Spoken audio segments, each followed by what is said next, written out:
qu'est-ce que ça groove!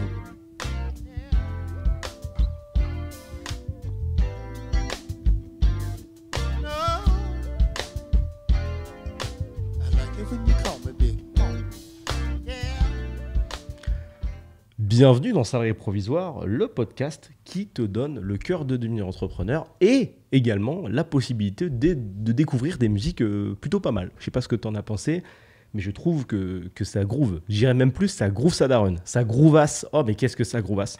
Si ça t'intéresse, c'est disponible sur la chaîne NPR Music. Bien sûr, ce n'est pas un placement de produit, vu que c'est une chaîne qui a environ 9 millions d'abonnés. Je pense qu'ils n'ont pas besoin de moi.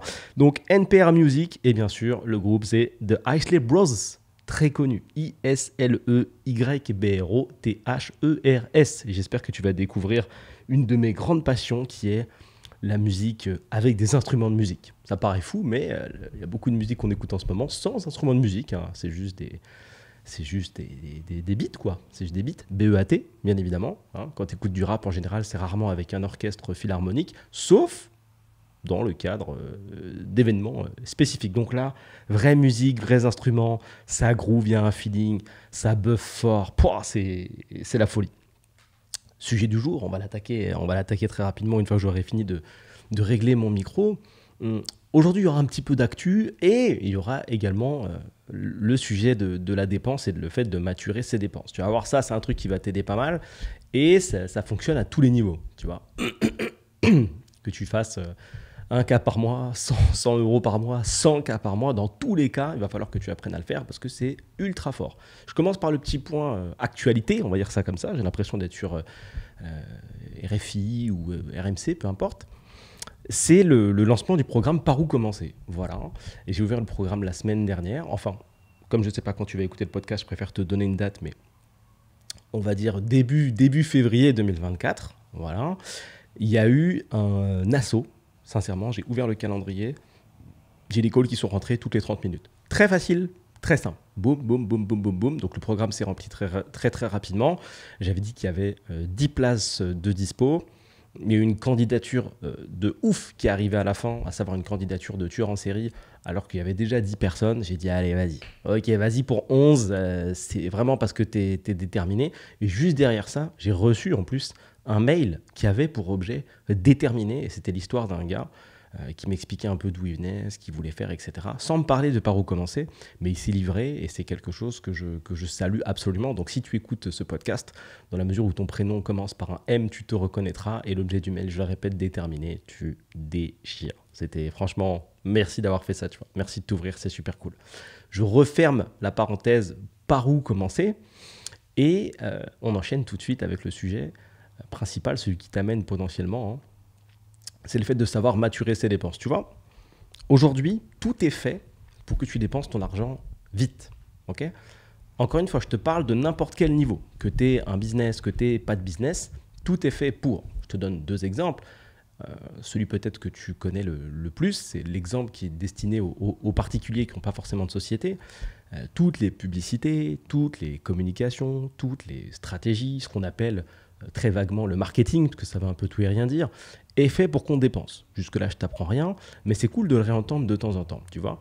Avec l'essor du big data, c'est-à-dire le fait de donner ces données à Valvolo, tu vois, tu utilises Instagram, tu acceptes de communiquer tes données, tu acceptes qu'on check ce que tu fais, tu utilises Facebook, si tu es bloqué en 1990, c'est la même chose, tu utilises Spotify, c'est la même chose, tu utilises YouTube, c'est la même chose.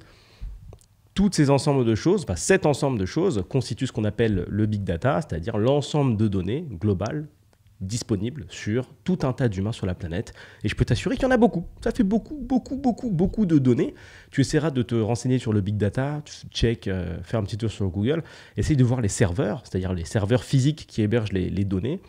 On ne sait plus où les mettre, tellement il y a de data en fait. T'imagines le nombre d'humains, déjà il n'y a pas assez de place pour tous les humains, enfin ça va dans le désert, mais imagine la place pour stocker toutes les données de chaque humain, ça fait beaucoup.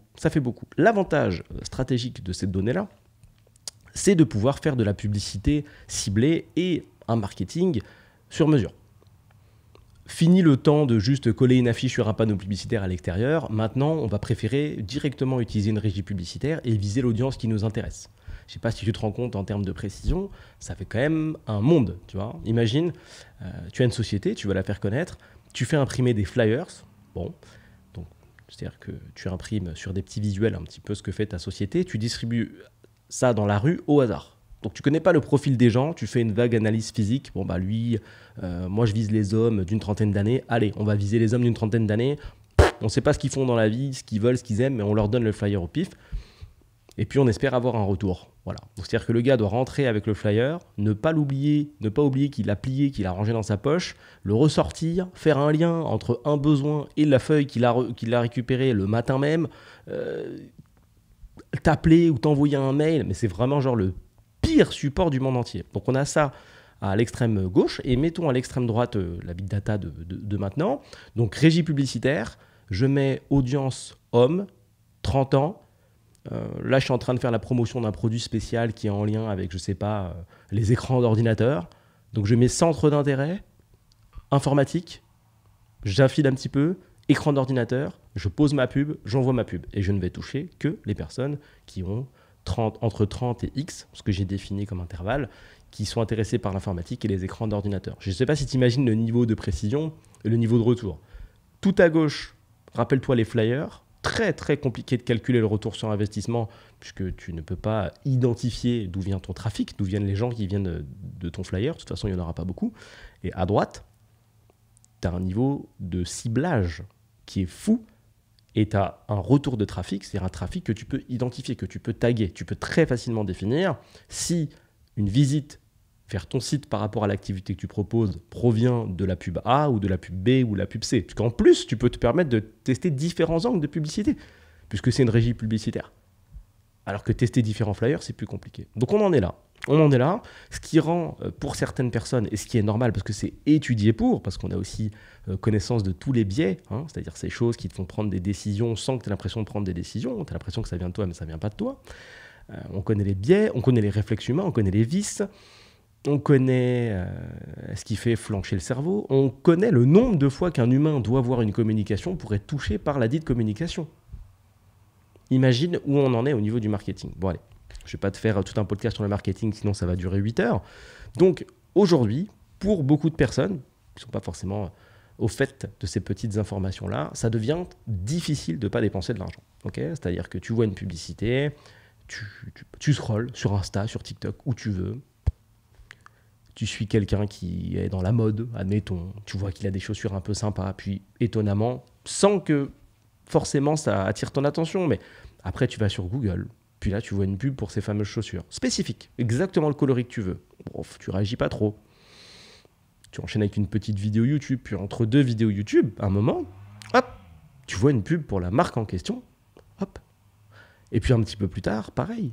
Tu te balades sur Google et entre deux articles que tu étais en train de lire, je sais pas, je disais un article journalistique, et tu vois encore une pub et tu réagis pas. Sauf que ça fait 4-5 fois que tu vois les messages publicitaires et que le cerveau humain, au bout de 7, il commence à s'y intéresser très fort.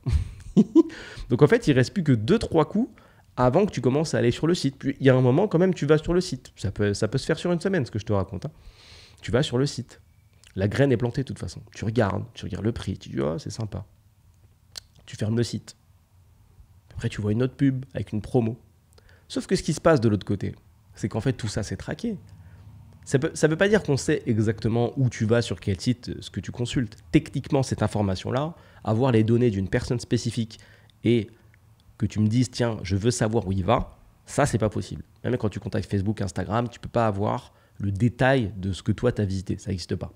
Techniquement, la data, elle existe chez eux, mais c'est pas une data qu'ils vont communiquer. Donc, ce n'est pas une data que toi, en tant que client d'une régie publicitaire, tu vas pouvoir utiliser. Mais tu peux utiliser le fruit de cette data. Tu ne peux pas dire Instagram, donne-moi le listing, mais tu peux dire Instagram, suis le gars. Fais en sorte de montrer la pub aux bons endroits. Ça, tu peux le faire. Et c'est là que c'est puissant.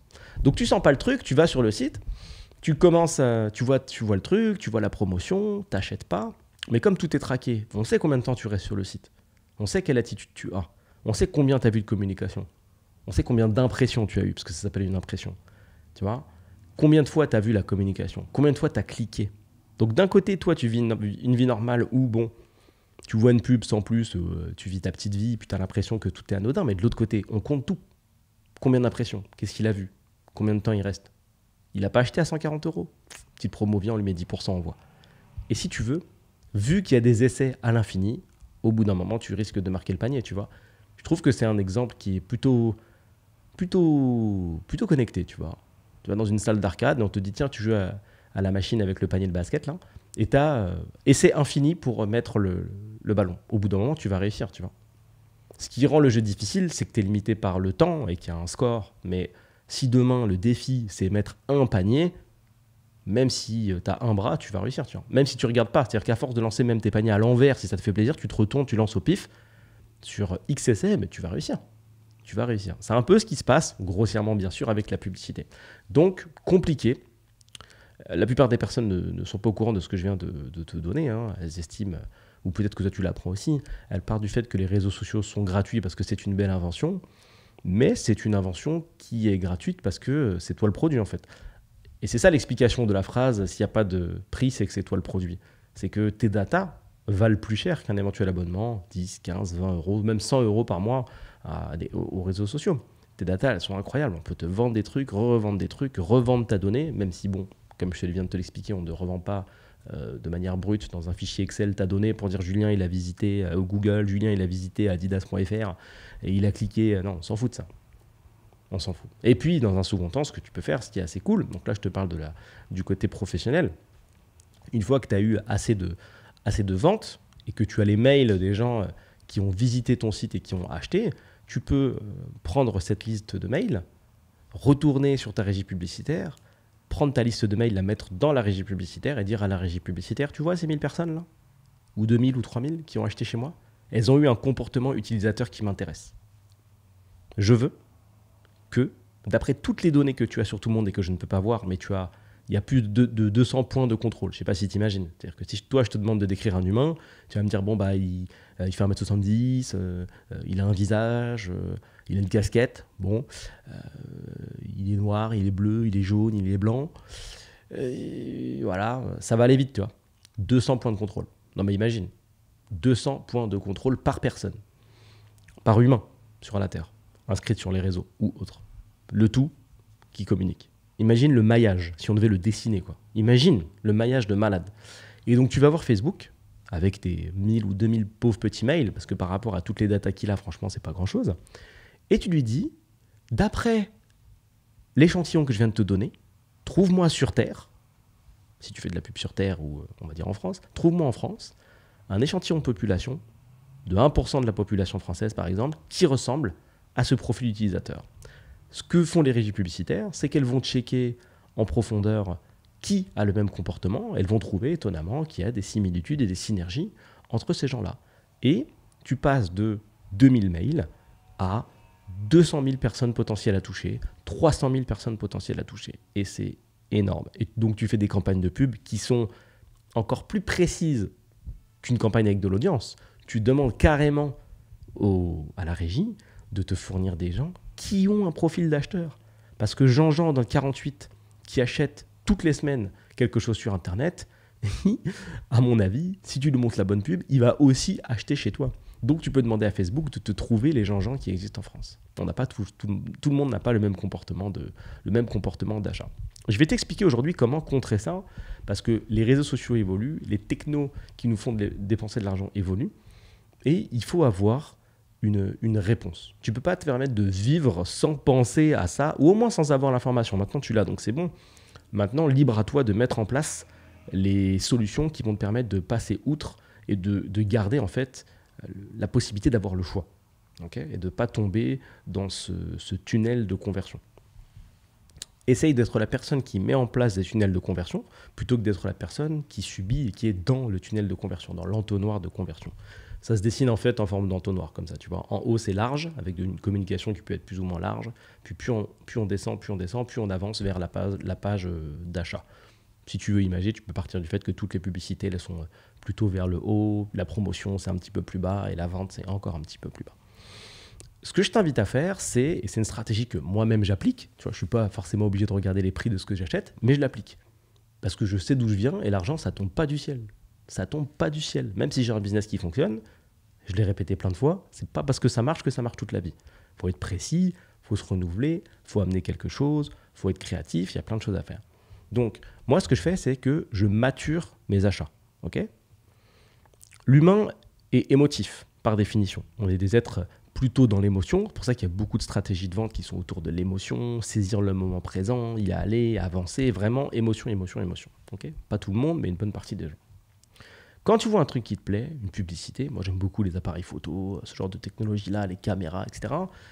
Je vois une pub de chez Sony. Caméra de ouf, c'est super bien filmé, c'est ralenti. Tu vois la caméra qui se démonte devant toi. Tu as tous les éléments, le capteur, le machin, tac, la caméra se remonte en 3D. Tu vois une image, tu dis waouh, c'est exactement ce que j'adore comme image, tu vois. Ils savent nous parler, c'est normal.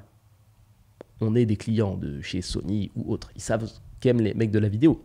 Les mecs de la vidéo, leur rêve, c'est d'avoir un rendu cinéma, quoi, en termes de visuel. Donc je vois ça et hype.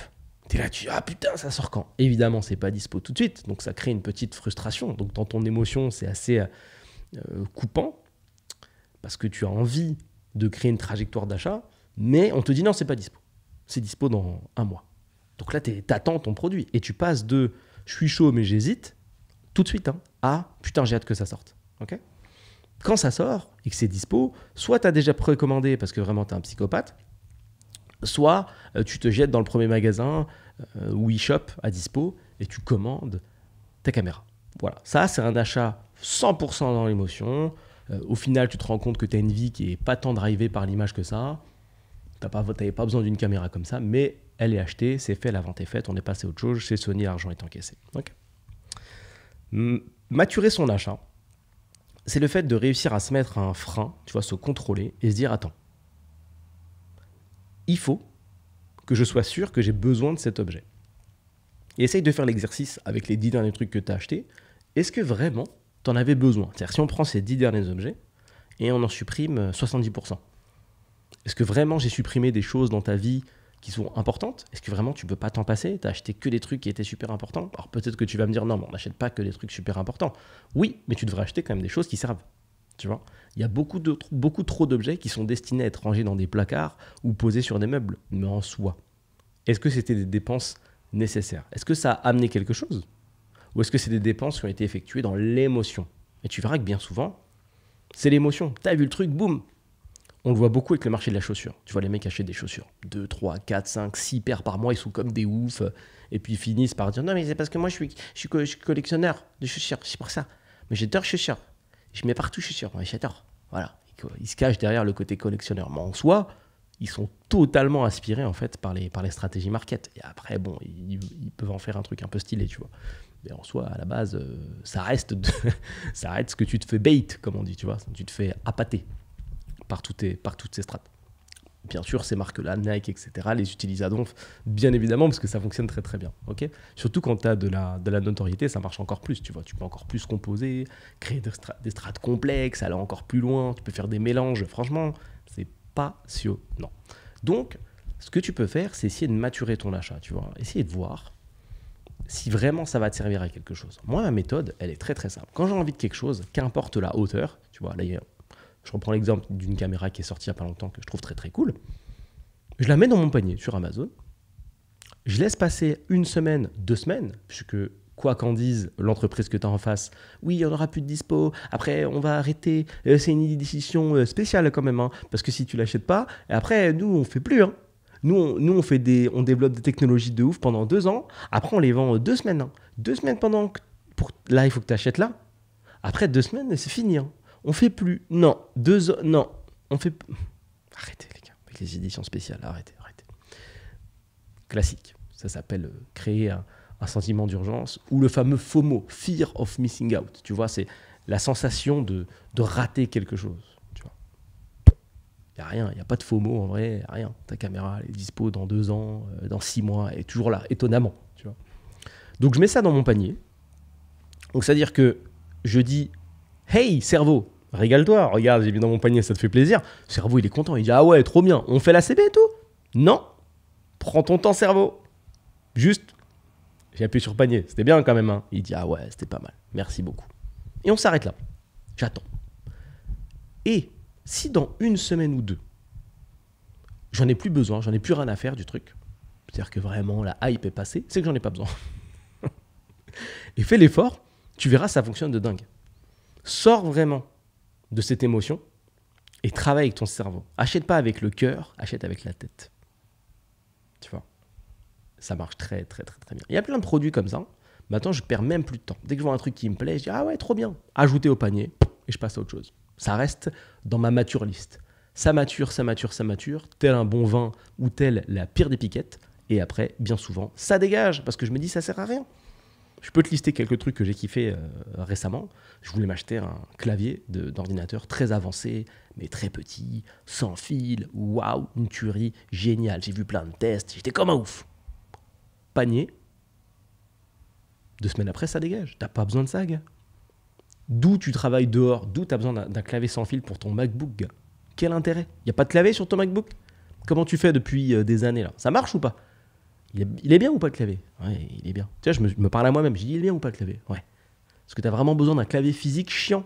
Donc quand tu sors, tu vas pouvoir prendre ton MacBook et une pochette pour le clavier, gars. C'est ça que tu vas faire. Et le clavier, tu vas le poser devant le clavier. Pourquoi? Il y a un avantage technique, des raccourcis, des trucs. Non, rien. Pourquoi tu veux l'acheter? Bah, il est cool. Ok, ça dégage. Tu vois, typiquement, ça, même si je fais passer ça en frais de société, ça m'aurait coûté 0. Inutile. Les 200, 250 euros que je vais utiliser là-dedans, je peux les mettre ailleurs. Tu peux faire une campagne de pub supplémentaire. Tu peux payer un gars de l'équipe. Tu peux donner une prime. Tu peux en faire. Mais il y a 40 000 autres choses que tu peux faire avec qui valent mieux que d'acheter un clavier que je vais utiliser une fois tous les 2-3 mois et que je vais finir par vendre. Donc en fait, c'est une perte sèche. Je vais acheter ça à 200 balles. Je vais le vendre dans quelques mois, 150, 100 euros. Donc j'aurais perdu 50, 100 euros. Même si c'est des frais de boîte, c'est pas grave. Donc ça équivaut à prendre la carte bleue de la société. Tu vas au distributeur, tu retires 100 euros, comme ça, dans la main, et tu lâches, et après tu pars. C'est exactement ça. C'est pareil, c'est exactement la même chose. C'est ce qu'on appelle un jeu à somme nulle. Ça ne sert à rien. Il ne t'apporte rien, à part une dépense. Bon, que dalle. Il ne change rien à ta vie. Tu as assouvi ton petit désir d'acquisition. C'est fait. Zéro valeur ajoutée dans ce que tu fais. Okay. J'ai connu quelqu'un qui a fait ça pendant des années et qui s'est rendu compte, en fait, d'à quel point avoir ce style de vie, ça coûtait cher. Et quand ce quelqu'un a fait les comptes, parce que c'est toujours intéressant de faire les comptes pour se rendre compte, tu vois, tu mets le nez dans le caca, comme ça tu es vraiment au courant qu'il ne faut pas faire caca par terre, tu te rends compte que tu peux dépenser 5, 6, 7 000 euros, surtout, moi j'ai vu surtout ça chez certaines femmes, parce que l'industrie du vêtement, laisse tomber le délire, laisse tomber les publicités, laisse tomber les stratégies. Tu te balades sur Instagram, tu suis une influenceuse un peu sympa ou une meuf que t'aimes bien sa vibe, boum, elle te pousse un produit, tu visites le site, te traque, etc. Tu reçois 40 000 pubs, tu mets dans ton panier, t'achètes. Bref. Donc, dans cette industrie-là, tu peux dépenser 3, 4, 5, 6, 7, et il y en a plein des comme ça, hein, des meufs sur YouTube ou autres qui t'expliquent leur histoire et qui dépensent entre 5 et 7 000 euros sur Zara, entre 5 et 7 000 euros en tout, sur tout magasin de vêtements confondus. Mais elles vont jamais retirer 7 000 euros et les envoyer à Zara, mais elles vont le faire petit à petit, 200 balles, 300 balles par mois, en douceur. C'est une addiction qui arrive en douceur, et au bout d'un moment, tu es dans une espèce de ritournelle, une automatisation d'achat, tu vois, c'est devenu une habitude, c'est devenu un lifestyle, tu vois un truc, boum, et tu te convaincs que cette fast fashion, c'est un bon lifestyle, c'est cool, ça te plaît, ça te fait plaisir. Puis tu as cette dopamine de toujours avoir des cadeaux, entre guillemets, c'est-à-dire que tu ouvres des colis, c'est un peu la surprise à chaque fois, tu sais ce que tu as commandé. Mais ça reste la surprise, tu l'ouvres, tu dis oh putain, et tout trop bien, j'avais oublié, il est trop beau en vrai, oh la tuerie, tac, tac, tu remplis, et tu peux te retrouver avec des pièces et des pièces de vêtements. Et un beau jour, au bout d'un moment, tu fais les comptes, tu vois l'argent que tu as dépensé, la vie t'amène à des dépenses qui sont plus importantes et tu peux pas les assumer. Tu vois, tu dois t'acheter une voiture, ça coûte peut-être entre 6 et 10 000 euros, celle dont tu rêves, et tu les as pas. Et tu te dis, putain, mais c'est où ma thune? Je travaille pourtant. Pourquoi je suis à poil comme ça? Qu'est-ce qui se passe? Tu regardes Zara, H&M, Zalando, Sephora, que des trucs comme ça. Que du vide. Tu te dis, mec, merde, qu'est-ce qui s'est passé? Il s'est passé que tu as dépensé 400 balles par mois en fait. Je t'invite à utiliser une calculatrice ou le faire de tête si tu veux Prends 300 ou 400 balles par mois, multiplie par 12, multiplie par 2, ça fait 2 ans de 400 euros par mois. Voilà, ça te donne une somme un petit peu sympathique, hein, que tu pourrais mettre, j'imagine, ailleurs. Ce qui est intéressant, c'est quand tu fais le calcul a posteriori, personne ne mettrait 5000 euros chez Zara. Tu vas avoir une meuf ou quelqu'un ou un mec qui aime bien la sape, tu dis salut, là si je te donne 5000 euros, t'en fais quoi? Je pense que 0% du temps, le mec va dire, moi, 5000 euros, d'un coup je dois les dépenser. Hein. Je fais un panier Zara. Qui fait ça? Personne. Parce que quand tu vois toute la somme, tu te dis, putain, il y a plein de trucs à faire. Et 5000 euros, ça fait plus penser à je vais acheter une voiture, tu vois, ou je vais acheter un truc qui sert à quelque chose, plutôt qu'une dépense futile comme des habits. Ça va, tu peux t'habiller, même si tu kiffes, fais attention, tu peux te charcuter très très fort. Donc, prends l'habitude vraiment de maturer tes dépenses. Je vais parler maintenant du côté un petit peu plus professionnel. Nous, côté pro, il y a beaucoup d'offres d'abonnements type SaaS. Je t'explique un peu la techno, elle est très très simple. C'est que les éditeurs de logiciels, on va prendre Photoshop que tout le monde connaît maintenant, alors qu'avant c'était un peu niche. Avant, tu achetais Photoshop une fois. Tu payais Photoshop, ça coûtait 300 balles. Voilà, tu achètes une licence Photoshop, tu payes pour 1 an ou à vie, peu importe, et tu as ton Photoshop, ton logiciel sur ton PC. Jusque-là, tout va bien. Et depuis pas mal d'années maintenant, le modèle de facturation SaaS, donc Software as a Service, s'est développé avec plein de petites marques qui ont créé des SaaS. Je t'explique ce que c'est. C'est le fait de vendre une capacité, un logiciel, une fonctionnalité et d'en faire une entreprise. Okay, il y a un SaaS que j'utilise souvent, moi par exemple, qui s'appelle Calendly et qui permet d'avoir un agenda automatique. C'est-à-dire que je peux créer des événements spécifiques. Donc admettons que je mette coaching, tu vois, coaching salarié provisoire, c'est un exemple. 30 minutes, je définis le timing, je définis mes disponibilités, je peux définir un prix si ça me fait plaisir, et ça me donne un lien. Et si un jour je suis en train de parler avec quelqu'un qui me dit ouais, j'aimerais bien prendre un coaching, je copie-colle le lien et il peut réserver dans mon agenda. J'ai pas besoin de lui dire attends, je suis dispo le. Non, je mets à jour mon agenda et ça met à jour mon agenda pour tous les types de rendez-vous. Donc ça peut être coaching, ça peut être un bilan, ça peut être n'importe quoi, une discussion, peu importe. Quoi qu'il en soit, ça te permet, tu vois, de créer des typologies d'événements et de gagner du temps. Et en plus, c'est connectable avec d'autres SaaS. Et ce truc-là, tu ne peux pas l'acheter. Tu ne peux pas acheter le logiciel une fois et passer à autre chose. C'est une facturation de type SaaS, ça veut dire que tu vas donner, en fonction du nombre d'événements que tu as créés sur ton compte, une dizaine d'euros par mois. C'est pas beaucoup. Mais ce que je veux te dire, c'est que c'est répétitif. Enfin, c'est un repeat business, donc ça revient chaque fois, tous les mois, 10, multiplié par le nombre de personnes. Et tu as différentes hauteurs d'abonnement, bien sûr, c'est pas que 10 euros, ça dépend de tes besoins. Et Photoshop a pivoté sur ce modèle-là, par exemple. C'est-à-dire qu'Adobe, c'est les éditeurs de Photoshop, ils vendent toute une suite. Il n'y a pas que Photoshop, tu vois, il y a Adobe Premiere, il y a Lightroom que tu connais peut-être pour les photos, Adobe Premiere c'est pour les vidéos, il y a Audacity Audition pour le son. Tu vois, ils ont toute une suite de logiciels comme ça qui permettent de faire des choses tout à fait stylées. Et il y a quelques années, ils ont pivoté, ils se sont dit on va arrêter de facturer en un coup. Nous aussi, on veut faire un SaaS, facturons 40 euros par mois, c'est beaucoup plus rentable. Comme ça, on facture les joueurs à l'infini et on va chercher un gros chiffre d'affaires comme ça. Et si tu veux, pour le côté pro, tu as plein de propositions comme ça en permanence et tu as plein de SaaS. Il y en a plus de 7000 différents. Tu vas prendre un truc pour ton calendrier, tu vas prendre un truc pour créer des automatisations, tu vas prendre un truc pour convertir des fichiers en PDF, tu vas prendre un truc. Et en fait, quand tu fais le bilan, tu te rends compte que tu as une petite facturation sympathique, tout cumulé, de 200 balles, 300 balles par mois, pour des abonnements en tout genre, et parfois des trucs que tu as oubliés, que tu connais même plus, même LinkedIn, pour te dire. LinkedIn Sales Navigator qui te permet en fait d'avoir accès de manière plus poussée aux données de LinkedIn et d'envoyer des messages privés. Même ça, c'est sous forme de SaaS, tu vois. Ça va te coûter entre 60 et 120 euros par mois. C'est en automatique, c'est tout, c'est comme ça. Tu peux pas l'acheter. Donc tu vois, même en tant que boîte, tu te fais aspirer. Puis il y a les mêmes tunnels, les mêmes tunnels de conversion, les mêmes stratégies de conversion avec du retargeting, comme on dit, c'est-à-dire de te cibler et de te recibler pour que tu achètes en boucle. Donc tu peux te retrouver, si tu as la fièvre acheteuse, entouré de logiciels que tu maîtrises un petit peu. Et souvent, en fait, ça touche les petits entrepreneurs ou les moins... Ouais, ça les touche un peu tout le monde, en fait.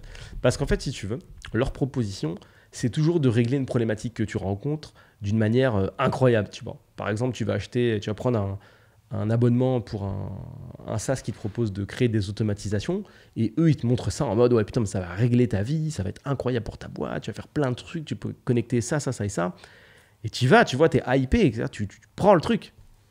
Mais la plupart des gens, ils prennent pas le temps de se former sur le SaaS en question, tu vois. Donc ils ont été hypés, et puis après ils oublient. Et puis ça tourne. Boum. En plus, comme c'est des frais de boîte, c'est un peu discret, c'est pas sur ton compte bancaire, ça tape. Boum, boum, boum, boum. Je dis pas que les SaaS ne font que facturer des gens qui s'en servent pas. Mais il y a beaucoup de gens qui n'ont pas d'utilité ou des gens qui veulent copier les stratégies qu'ils voient chez d'autres business et ils se disent ah bah tiens le mec il a Calendly, vas-y je prends Calendly. Ok le mec il a System.io pour créer des pages, ok je prends System.io. Ok le mec il a ça, il a ça. Souvent on fait des amalgames, c'est-à-dire que quand tu vois quelqu'un réussir avec des logiciels, tu oublies que c'est pas une question de tech, mais que c'est une question de proposition de valeur. La proposition de valeur unique, et je vais te spammer avec ça jusqu'à ce que tu comprennes, c'est ce qui te permet de créer un business qui se démarque de ceux des autres. Il faut que tu aies une proposition de valeur unique. Ne crois pas que c'est grâce à l'essor technico-tactique ou technologique que quelqu'un fait plus de trésor que toi. À la base, il y a cette proposition de valeur unique. Qu'est-ce que tu apportes au marché? Et pour apporter quelque chose au marché, sauf business très spécifique, tu n'as pas besoin d'avoir une quantité incroyable de logiciels derrière toi. Ça viendra dans un second temps. Dans un premier temps, tu peux très bien faire les trucs à la main. Tu n'es pas obligé d'avoir un Calendly. Bon, après, ça coûte vraiment pas cher, donc tu peux. Mais si ça coûtait 100 € par mois, c'est un exemple, bah, tu pourrais très bien, dans un premier temps, te contenter d'envoyer des demandes de rendez-vous sur Google Meet à la main. Ça va. Tu vois. Si par définition, tu fais pas assez de chiffres, ça veut dire qu'il faut que tu mettes plus de temps dans ton business. Donc finalement, prendre du temps pour envoyer des demandes de rendez-vous, ça va. Alors que prendre Calendly, ce serait plutôt un luxe. Un luxe pas ouf, mais un luxe inutile. Mets les mains, travaille, mets les mains dans le cambouis. Fais les trucs à la main pour apprécier qu'elles se fassent automatiquement. C'est quand même plus logique. Donc, l'intérêt de maturer ses dépenses, il est à la fois en pro et en perso. En perso et en pro. Tu peux aussi avoir le double impact où tu gères mal en perso et tu gères mal en pro. Donc tu crées des trous de comptabilité en pro, tu crées des trous de compta en perso et c'est un vrai bordel. N'oublie pas que pour faire avancer ton business pro, il faut que tu gères aussi ta compta perso proprement. Parce que sinon, tu risques de répliquer. C'est-à-dire que si tu es un mauvais gestionnaire à gauche, tu seras un mauvais gestionnaire à droite aussi. Donc fais attention à ça parce que ça peut coûter vite cher. Et dans certains cas de figure que j'ai pu voir, ça a été, je dirais, la faillite, la banqueroute, alors que finalement, bon, en fait, ça va vite, tu vois. Tu te rends compte qu'il y a des gens, ils sont tellement convaincus que le problème vient pas d'eux, mais vient des outils, enfin, que c'est l'outil qui fait la différence et pas l'entrepreneur, qui vont s'abonner à tout ce qu'ils trouvent. Tu commences à accompagner des mecs, ils ont 10 abonnements. Tu dis, ouais, waouh. T'as Calendly, la version 25 €. T'as ClickFunnels pour créer des tunnels à 99 € par mois. Tu as ActiveCampaign pour pouvoir créer des automatisations mail pour toucher tes clients à 57 € par mois. Tu as ce truc-là, tu as un Google Suite à 45 € par mois. Waouh, mais tu as combien de clients? Ouais, je n'ai pas encore de clients, là je travaille sur mon business et tout. Pourquoi tu as tout ça, gars? Ça sert à quoi? Et en fait, la vraie réponse à ça, c'est j'ai vu un tel dans une vidéo qui m'a dit ça, j'ai vu un tel dans une autre vidéo qui m'a dit ça, j'ai vu machin dans une autre vidéo qui m'a dit ça. Et ça ne s'arrête jamais. Parce que si tu te laisses avoir par cette infobésité, tu vois, cette surinfo disponible sur Internet, tu vas t'abonner à tout. En une journée, tu peux t'abonner à 100 trucs, tu vois. Parce que le gars, en fait, il va t'expliquer comment ça marche dans sa vie. Ce logiciel, tu vas dire, waouh, c'est ouf, putain, ce SaaS. Mais il me le faut. Moi, si je te parle de mon SaaS préféré qui est make.com, pour créer des automatisations, là, je t'en parle pendant 15 minutes, tu vas t'abonner. Parce que je vais t'expliquer à quel point ça change ma vie, ce que tu peux faire avec, la dinguerie, etc. Mais en soi, c'est une réalité. Mais c'est une réalité pour ma part. Est-ce que tu vas te former après sur Make pour savoir comment utiliser? Est-ce que tu as des automatisations à faire? Peut-être pas, tu vois. Il y a plein de gens qui achètent avec l'émotion. Donc c'est ce que tu dois retenir. Attention aux achats émotifs, parce que si tu dois créer ton business, la trésor que tu dois dépenser dans la création de ton business, ça peut être de la formation, ça peut être de l'accompagnement, ça peut être du coaching, ça peut être tout un tas de trucs, de la création de logos, peu importe. Tout cet argent qui peut te servir à avancer, 5 000 € pour créer un business, c'est même beaucoup trop par exemple, tu es peut-être en train de le jeter en l'air. Ce que tu peux faire à titre perso, parce que tu peux être également surabonné sur des plateformes de VOD par exemple, et tu as Netflix qui est un SaaS, tu as Disney+, tu as Paramount, HBO, Hulu pour les Américains, c'est Hulu en français. Si tu fais un combo de tout, tu es facilement à 80 euros par mois, tu vois, si tu prends tout. T'as pas forcément besoin d'en avoir autant, ça sert à rien, tu vois. C'est pas forcément nécessaire. Mais tout ça aussi, c'est pareil, tout n'est qu'une question de stratégie. T'en as un qui sort de terre, on l'a jamais vu, il va prendre la licence de une série et il va dire hey, tu veux regarder ça? C'est disponible que sur Hulu et c'est 25 euros par mois. 7 jours gratuits, tu vas, 7 jours gratuits, t'oublies, 25 euros par mois. Ouais, tu veux voir ça? C'est disponible que sur Netflix et ça coûte 25 euros par mois ou 15. Allez, hop, Netflix, 7 jours gratuits, tu mets, t'oublies. Tu fais le bilan à la fin de l'année, tu vois, tu es à 80 euros x 12. Est-ce que tu as consommé autant de contenu? Est-ce que c'était nécessaire? Est-ce que vraiment c'était le focus? Est-ce qu'il y avait un intérêt à faire ça? Non, mais tu étais dans l'émotion, tu voulais voir ton truc. T'as pas réfléchi, tu t'es pas dit, attends, il y a peut-être autre chose à faire que regarder toutes les séries du monde. Elles seront peut-être là dans 2 ans quand j'aurai pas la même vie peut-être. Oui, oui.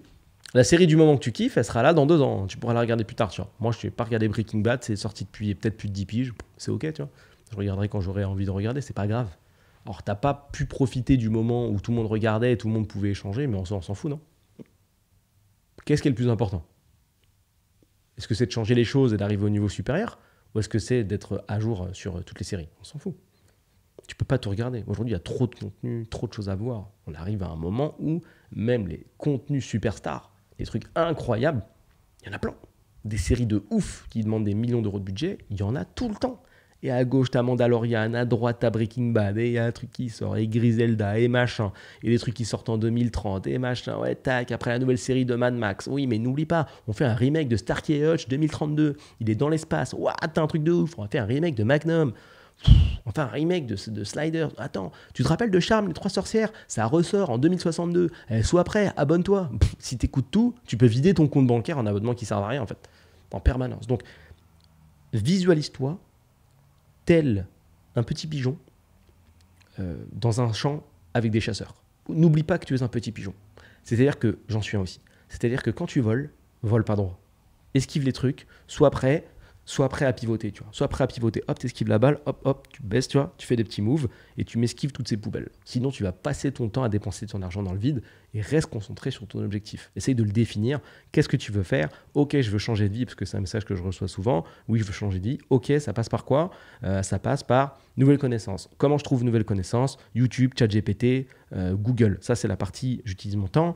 J'ai la partie argent, accompagnement, coaching. Ok, chez qui? Formation, etc. Chez qui je fais ça? Chez lui, chez lui, chez lui ou chez lui? Ok, je prends lequel? En lequel j'ai plus confiance?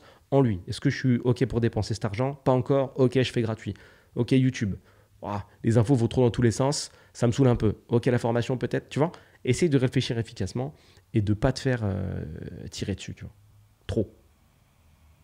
Ça ne veut pas dire qu'il faut refuser toutes les offres. Hein. Ça ne veut pas dire qu'il ne faut pas dépenser son argent dans rien. Hein. Ok, je dépense de l'argent, ne t'inquiète pas. Je suis pas là à chaque dépense à dire non, mais attends, on va maturer. Ouais.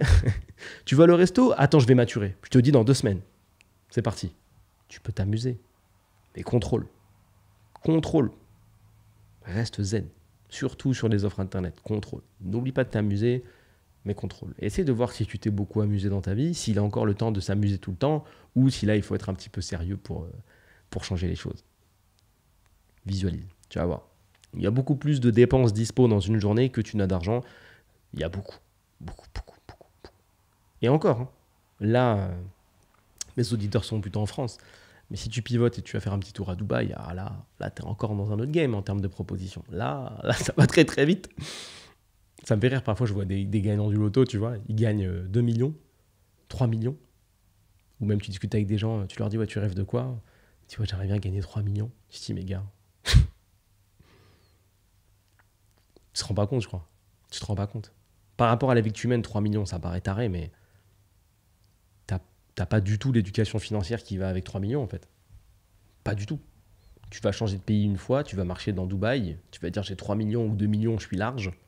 Tu vas te permettre d'acheter une montre à 250 000, 2-3 voitures, tu auras déjà éclaté plus d'un demi-million. Ça va tellement vite. Tu te rends pas compte. Il y a plein de gens qui font ça. Ils gagnent au loto. Résidence principale, 1 million, 1,5 million. Résidence secondaire, 800 000. Je dis, c'est bon, on est large. 3 ans plus tard, ils n'ont plus d'argent. Et ça fait... Bonjour. C'était parce que nous, on était sur l'impôt sur la fortune. Hein, parce qu'en termes de patrimoine, vous avez plus d'1 million d'euros de patrie, en fait. Donc, Vous avez la trésor là pour payer 10 000 par mois pour l'impôt Non? Ah, on vous a pas dit.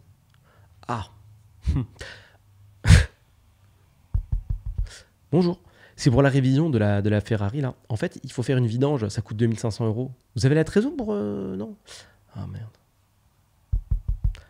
Bonjour. Oui, c'est par rapport à la vente de votre Lamborghini. En fait, il n'y a personne qui en veut, parce que c'est grave cher et c'est compliqué à vendre ça. Ça va être long. Par contre, il faut changer les disques. C'est 15 000 euros les 4 disques. On fait quand? C'est pas... Ah. Aïe, aïe, aïe. Ah merde. Ah, c'est con ça. Pourtant, il y a quelques années, vous n'avez pas dit on a 3 millions, on est maximum, on a gagné le jeu et tout? Bah non, parce que l'éducation financière, c'est important. Et si tu sais pas gérer 1000 euros par mois, tu sauras pas générer 1 million ou 2 millions ou 3 millions. Parce que tu as des rêves de quelqu'un qui gagne 1000 euros par mois en fait. Il faut évoluer petit à petit pour comprendre en fait ce qu'on en fait. Et c'est pour ça que tu vois des gens qui gagnent des sommes de ouf et après ils sont ruinés de ouf. Ruinés de ouf. Pas un placement, pas une méthode, rien, vide. Nul. Nul, nul. Donc fais attention.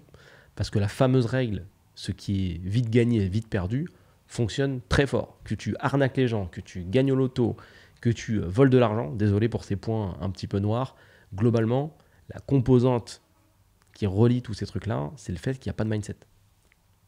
Et quand tu n'as pas de mindset, tu fais de la merde, tu vois. Rarement, un mec qui vole de l'argent, après il dit « Ouais, tu sais quoi, je vais voler de l'argent et après je vais le placer, comme ça je le fais. » Tu sais, le voleur conscient de ouf.